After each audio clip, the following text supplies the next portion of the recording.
15th through the 19th. And this week in science, we are still talking about matter. However, we are focused on how scientists describe the different states of matter. So when we look at Tuesday's folder, you can see that you are going to watch this video from Generation Genius. It's right here. It talks about the conservation of matter. I think you guys are going to really enjoy this video. And then you are going to read pages 30 and 31 in your Pink Science workbook. So we haven't used this book a lot, but that's like the black and white workbook. You can underline or you can write notes as you're reading through these pages, and then you have 5 multiple choice questions to answer. Please take your time on these 5 questions. Really think about the properties of matter and how scientists can use those properties to classify and describe objects. Now let's look at Wednesday's folder.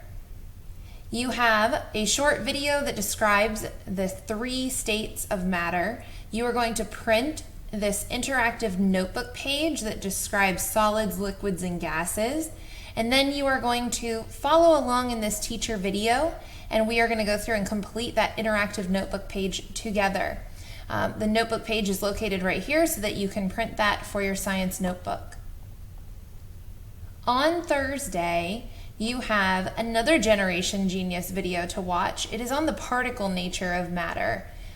In this video, you're going to learn a little bit more about changes in matter and how matter is not really ever disappearing. After that, you are going to read pages 258 to 261 in your science textbook, so the bigger book this time. And then you have a solid, liquid, gas activity you're going to complete here with some matching. And on Friday, you have a couple pages, just 2, that you're going to read in your science textbook about water changing form. So talking about like freezing, melting, evaporation, and boiling, and condensation.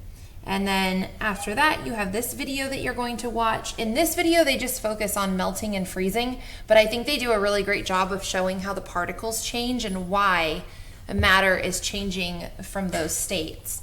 After that, there is a second video, and in this video, they talk more about evaporation and condensation. That's your week in science. Let me know if you guys have any questions.